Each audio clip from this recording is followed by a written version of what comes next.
Hello everyone, this is my second lecture for the course EE 311 Electrical Drives and Control for Automation, and the topic that will be covered today is DC armature winding along with EMF equation.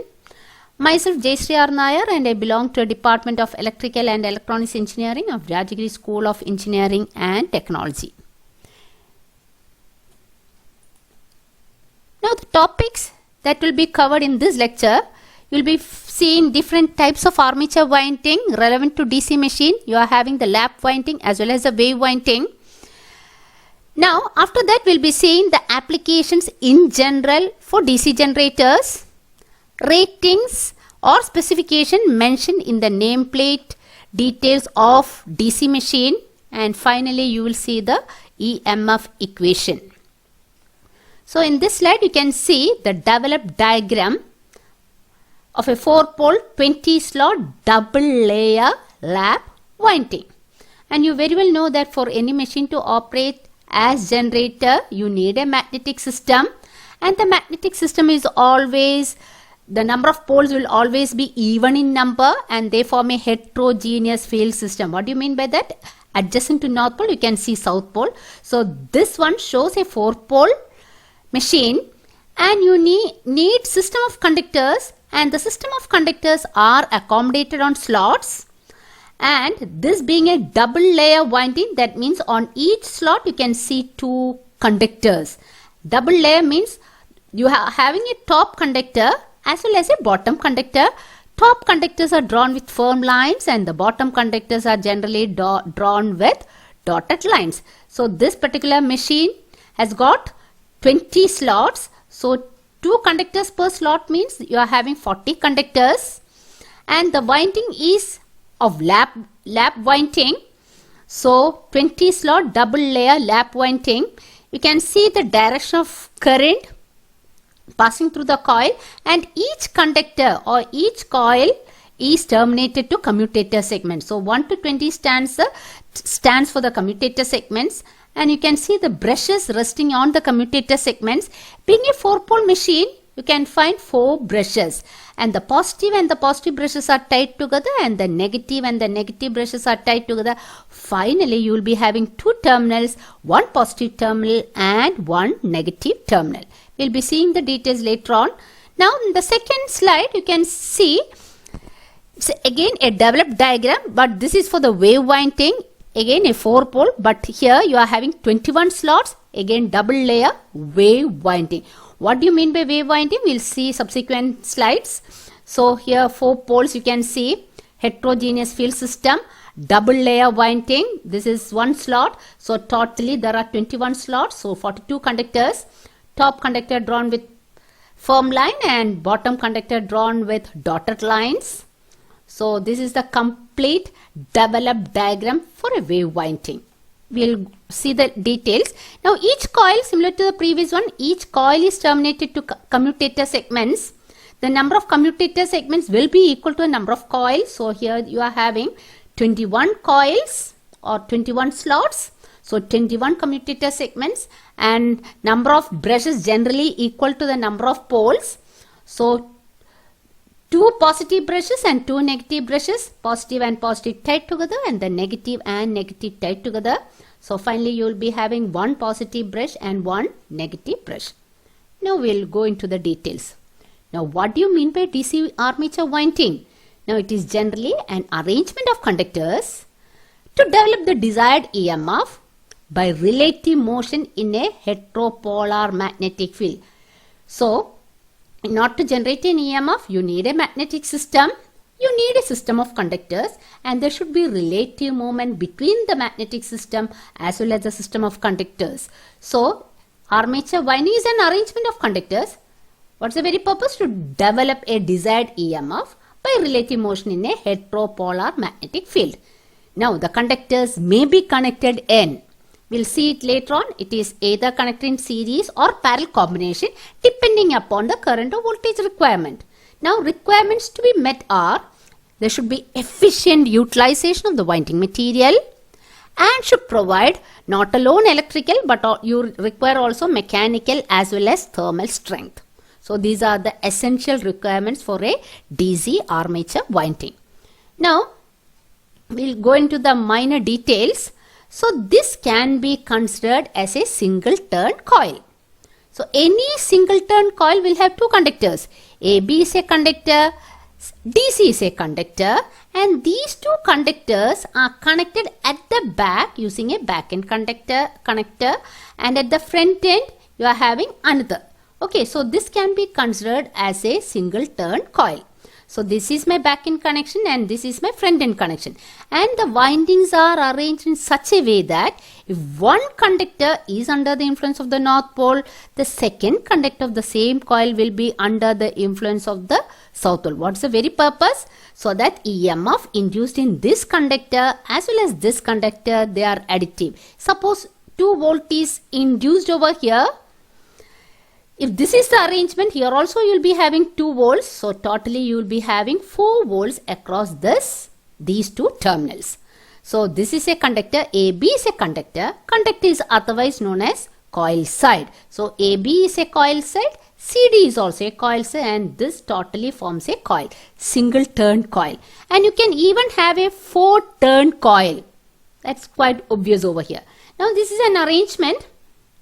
You can see this is one conductor, this is the second conductor. The second conductor is connected to the another coil. So it forms a series connection. Now the conductors are terminated to commutator segments. A, B, C are the commutator segments, and the vertical lines represents the mica insulation between the commutator segments. As I told you earlier, if one conductor is under the influence of the north pole, the second conductor should be under the influence of the south pole. That should be the arrangement. So this figure shows a single turn and multi-turn coil arrangements. Now, as I told you earlier, the windings are arranged in such a fashion that coil sides lie under the influence of opposite poles, so that the induced EMF will be additive. I have already explained this. Now, EMF induced in a coil is equal to sum of the EMFs induced in 2 conductors or 2 coil sides. All rotating machines use distributed armature winding. What we have seen in lap and wave winding, and those are distributed armature winding. What do you mean by distributed armature winding? The armature windings are distributed throughout the outer periphery of the armature core. So windings are distributed in slots around the outer periphery of the armature. Now in general, you are having 2 kinds of armature windings, namely the lap winding as well as the wave winding. And we had seen the previous diagrams that generally we employ double layer winding. What do you mean by that? On each slot you will be having a top conductor as well as a bottom conductor residing. Now let us see what is lap winding. Just have a keen look at this diagram. So this is my first coil, trace this one, and this is my second coil. So the first coil, the second conductor of the first coil is connected to the very next coil. So you can see that the finishing end of the first coil is connected to starting end of the very next coil, and this arrangement is called the lap winding, and they are coming in series with the help of the commutator segments. So in this winding, the finishing end of each coil is connected to the starting end of the very next coil. Here the armature coils are connected in series through commutator segments in such a way that the armature winding is the total number of armature conductors are divided into as many parallel paths as the number of poles. So let us take the case of a 4-pole machine. So many conductors will be connected in series this way, and that forms one path. Similarly, several other conductors will be connected in series. That forms a second parallel path. Several other conductors connected in series. That forms the third path. And the rest of the one connected in series forms the fourth path. So altogether, being a 4-pole machine, you have 4 parallel paths. So this is an end. Finally, if it is a 4-pole machine, 4 brushes will be there. As we have seen earlier, the positive and the positive brush will be tied together, negative and the negative brush will be tied together, and finally you will be having one positive terminal as well as one negative terminal. So this is the lap arrangement. Now in lap winding, let A be the number of parallel paths. So here you can see 4 parallel paths. Let A be the number of parallel paths, P the number of poles. Now in the case of lap winding, the speciality is that the number of parallel paths will be equal to the number of poles. Now let Z be the total number of armature conductors. So if Z is the total number of armature conductors, how many conductors will be there in each parallel path? So it will be equal to Z divided by the total number of parallel paths being A. So it is Z divided by A. So the total number of conductors will be divided between 4 parallel paths. So or A parallel path. So it will be Z divided by A. Total number of conductors in each parallel path will be Z divided by A. So Z divided by A over here. Z divided by A over here, that way it goes. So this is my positive terminal and this is my negative terminal, and since there are 4 parallel paths, the current also gets distributed between the 4 parallel paths, and this is supposed to be my load resistor. And this arrangement is very similar to this one, and this diagram can be treated as a ring diagram. You can, if you look at key loop, they convey the same meaning. So this diagram is otherwise known as the ring diagram. This is for studying. Okay.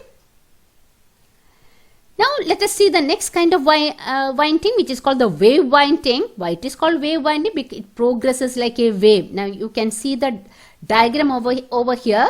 This is my first coil.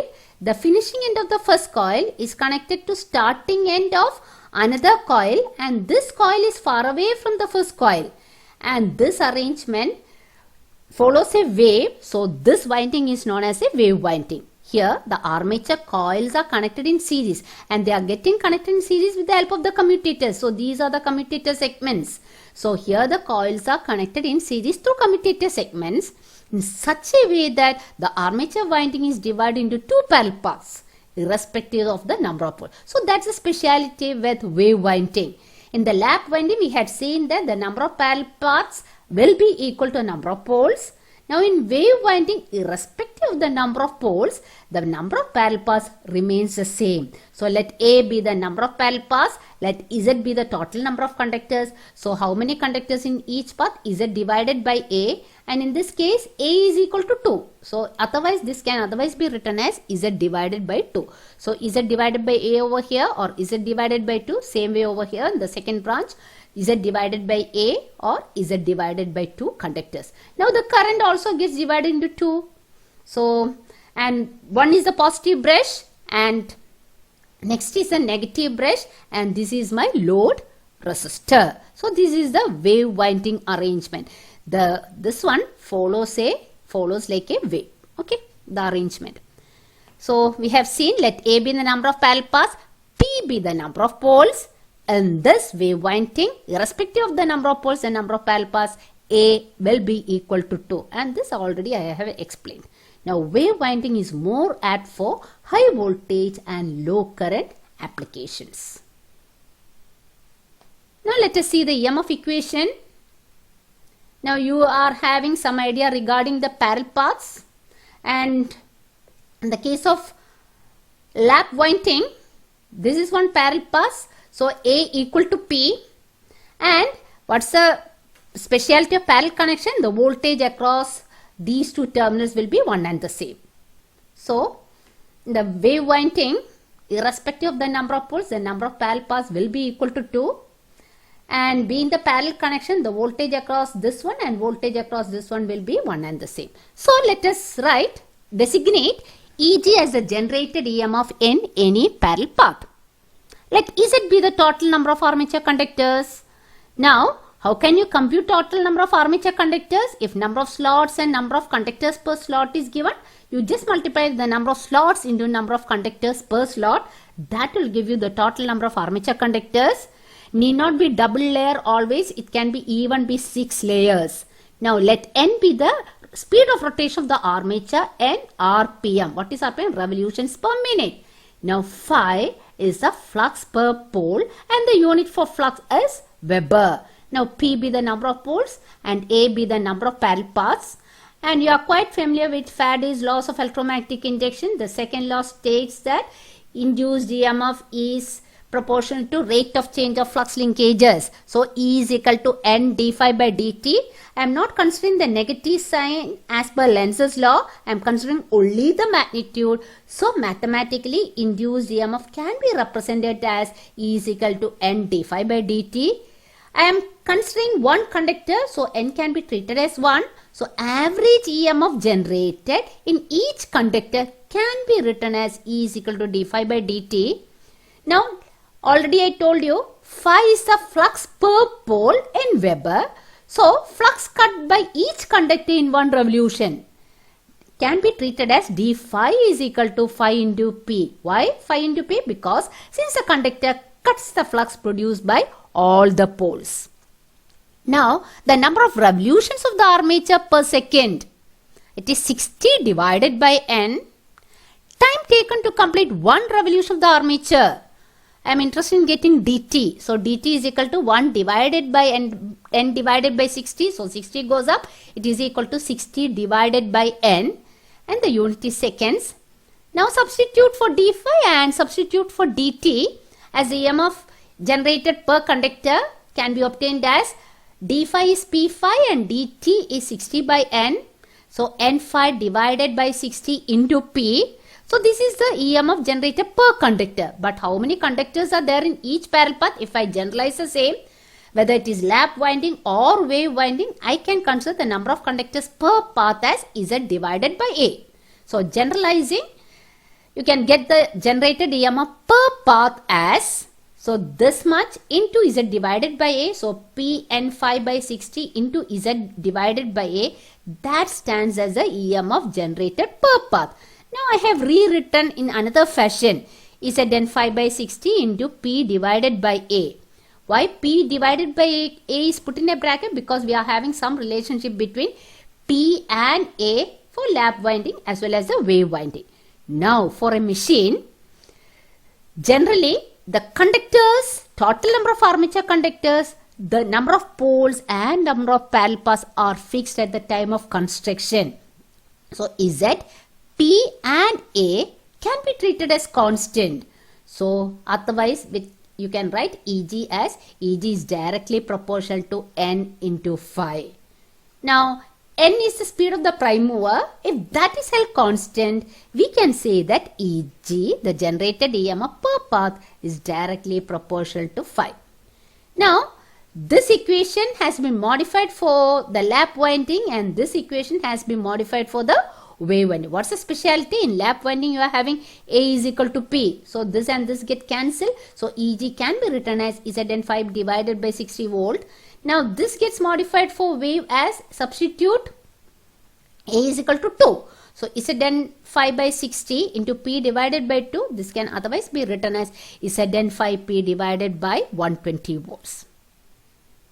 Now the general applications for DC generators, it can be extensively used for auxiliary and emergency power supplies.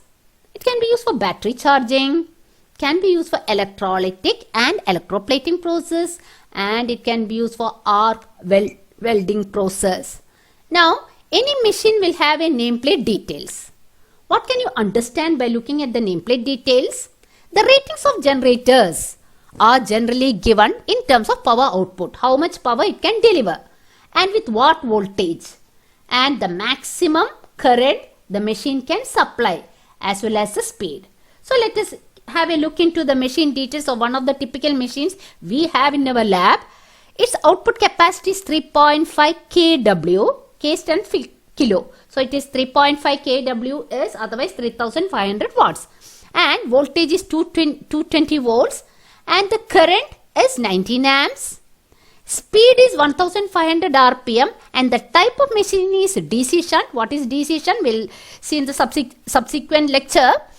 So what can you understand by looking at the specification given in the nameplate? It means that this particular machine can generate a voltage of 220 volt running with 1500 RPM and is capable of delivering a maximum current of 19 amps and with a power output of 3.5 kW. That's the meaning gets conveyed by looking at the nameplate details. So that is regarding the ratings.